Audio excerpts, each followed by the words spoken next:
နိပတံတေတုဥပတိနိပတံတေတုနေနေတဲ့လူတွေကြားထဲမှာဥပတိမြင့်မားစွာနေရမေတဲ့နေနေတဲ့လူတွေကြားထဲမှာမြင့်စွာနေရမေအဲ့ဒါကိုအရင်တို့ပေးတဲ့ပေါင်းတော်တို့အဖြောင်းအတိတ်ပဲလ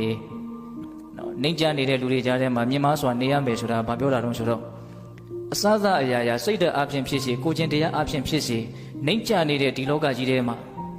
စိတ်ဓာတ်အဖြစ်ကိုချင်းတီလာအဖြစ်မြင့်မားစွာစောင့်တည်ပြီးတော့နေရမယ်လို့ပြောတာမြင့်ပြီးတော့မြင့်နေအောင်လုပ်ပြီးတော့နေရမယ်လို့ပြောတာအဲ့တော့အဓိကဒီနေရာမှာလောကကြီးကဘာတွေနှိမ့်ချနေတာတော့ဘာတွေမြင့်မို့လိုတာတော့လို့ပြောရရင်တော့နှစ်ချက်ကိုချင်းတီလာနဲ့စိတ်ဓာတ်ဟုတ်လားကိုချင်းတီလာနဲ့စိတ်ဓာတ်ဒီခေတ်မှာအများကြီးနှိမ့်ချနေတာမရှိဘူးလားအရှိလူကြီးတွေပြောတယ်ဆုတ်ကတ်နော်ဆုတ်ခစ်ဒီလိုပြောတာရှိတယ်နော်ဆုတ်တယ်ဆိုတာဘာတွေဆုတ်သွားတာတုံးဆိုတော့သူတော်ကောင်းအကျင့်တွေဆုတ်သွားတာသူတော်ကောင်းစိတ်ဓာတ်တွေဆုတ်သွားတာတဖြည်းဖြည်းနဲ့ဒါဆုတ်နေတာကတော့လေအမှန်ပဲဒါကဦးဇင်းတို့နော်တဘာဝလောကကြီးရဲ့လမ်းစဉ်တိုင်းသူကပွားနေတာပါဒါဟုတ်လားဒါကိုတကယ်မှဦးဇင်းတို့ရက်တန့်ဖို့ဆိုတာမလွယ်ပါဘူးဟုတ်ရဲ့လားအဲ့တော့လောကကြီးတဖြည်းဖြည်းနဲ့ဆုတ်ယုတ်လာတဲ့အစသရရဆုတ်ယုတ်လာတဲ့ဆိုတာကိုရက်တန့်ဖို့ဆိုတာမလွယ်ပါဘူးအဲ့တော့သူများဆုတ်ယုတ်သွားတိုင်းကိုဆုတ်ယုတ်မသွားဖို့အရေးမကြီးဘူးလားအဲ့ဒီအချက်ကိုမိမောင်းထုတ်ပြရရောက်တယ်လို့ထင်ပါတယ်ဟုတ်လားနှိမ်ကြတဲ့လူတွေကြားထဲမှာမြင့်မားစွာနေရမယ်ဆိုတာသူများမောဟရေတောင်းတိုင်းမတောင်းနဲ့လို့ပြောတာအဲ့တော့တကယ်တမ်းကကိုကနှိမ်ကြလိုက်မယ်ဆိုလို့ရှိရင်ကိုနှိမ်ကြစွာနေခြင်းကြောင့်ရရှိတဲ့အကျိုးရလဒ်ကိုပဲသိမ့်ပိုက်ရမယ်။သူများမကောင်းလို့ငါလိုက်မကောင်းမယ်ဆိုရင်သူများမကောင်းတာကသူများဖတ်သူများအပြစ်သူများယူသွားမှာဟုတ်လားဆိုလိုတာကသူများမကောင်းခြင်းဟာကိုမကောင်းခြင်းအတွက်အကြောင်းမဖြစ်သင့်ဘူး။ဘောပေါက်လာဦးရှင်ပြောတာသူများမကောင်းခြင်းဟာကိုမကောင်းခြင်းအတွက်အကြောင်းမဖြစ်သင့်ဘူး။သူမကောင်းတာသူမကောင်းတာနော်ကိုမကောင်းလို့ရှိရင်ကိုခံရမှာအားလုံးမကောင်းနေတာပဲကွာငါတယောက်တည်းမကောင်းလို့ဘာမှမဖြစ်ဘူးလို့ထင်လို့မရအားလုံးမကောင်းလည်းပဲမကောင်းတာကြီးကတော့မကောင်းတဲ့အကျိုးပဲပေးမှာပဲဟုတ်လားအဲ့တော့ပေးတဲ့ပေါင်းတော်ဒါလေးကိုကွယ်ပြနားလည်ဖို့မလိုဘူးလားလိုတယ်နော်အဲ့တော့ဦးဇင်းတို့ဒုတိယတတပလသုတ်တန်ထဲမှာရသော်ဘုရားဆုံးမထားတဲ့ဆုံးမလေးတစ်ခုရှိတယ်နော်နာဘိက္ခဝေဟိနေနအခတ္တပတ္တိဟောတိအဂိဏသာခောဘိက္ခဝေအခတ္တပတ္တိဟောတိအဓိပ္ပာယ်ကအလွန်ရိုးရှင်းပါတယ်ယဟန်တို့တဲ့နှိမ့်ကြတဲ့တရားနဲ့မြင့်မြတ်မှုဆိုတာကိုမရနိုင်ဘူးတဲ့နော်ဟိနေနရုပ်ညံ့တဲ့တရားနှိမ့်ကြတဲ့တရားနဲ့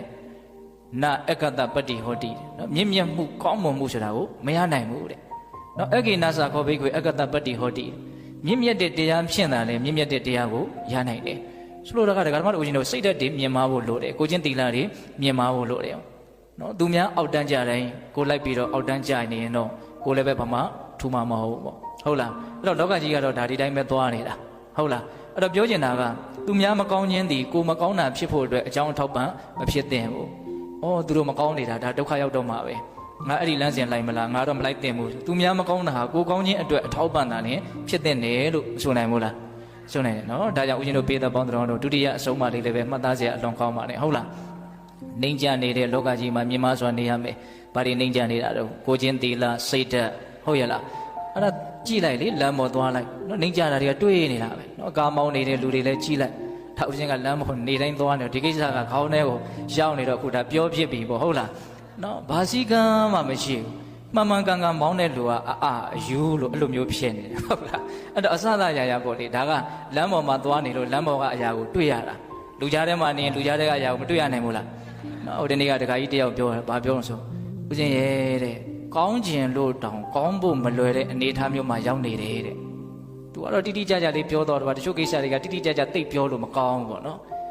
်အဲ့ဒါလေးကိုပြောတော့တာတန်ဝေကလည်းတော်တော်ရစရာကောင်းပါတယ်ကောင်းကျင်လို့တောင်ကောင်းဖို့မလွယ်ဘူးတဲ့ပတ်ဝန်းကျင်အနေအထားက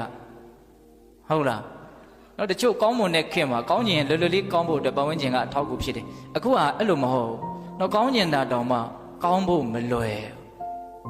ဟုတ်ရဲ့လားမှန်ကျင်တောင်အများကြီးကိုစူးစမ်းတိုက်ခိုက်ပြီးယူမှဒီအမှန်တရားလေးကိုရက်တည်နိုင်မယ်။အမှန်တရားရဲ့တန်ဖိုးပိုးကြီးလာတယ်လို့မြန်ပြောရမလားမသိဘူးပေါ့။ကောင်းကျင်တယ်ဆိုလို့ရှိရင်အများကြီးမင်းစူးစမ်းရလိမ့်မယ်အားထုတ်ရလိမ့်မယ်ဆိုတဲ့အနေအထားမျိုး။မကောင်းတဲ့နေရာကိုရောက်မသွားအောင်အများကြီးအခုခေတ်ကအားတင်းရတယ်ပေါ့။အများကြီးစူးစမ်းရတယ်အများကြီးအားထုတ်ရတယ်။ဟုတ်ရဲ့လား။ဒါကြောင့်ဒီဒေသနာလေးတွေကိုအားပြုပြီးတော့ဒကာသမားတို့ဦးတွေစူးစမ်းကြဖို့တော့မလိုဘူးလား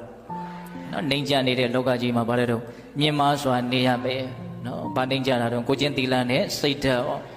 ်နော်ဒါအလုံးမမှတ်သားစရာကောင်းပါတယ် ဒီကထားလေးကိုဦးဇင်းတို့ခန့်ငယ်ငယ်တွေကစသဘောကျလို့ဟိုးတုန်းကမကြာခဏဒီတရားလေးကိုဟောဘူးလေနောက်အခုတော့ခေါင်းစဉ်လေးတစ်မျိုးနဲ့တွေးမိတာလေး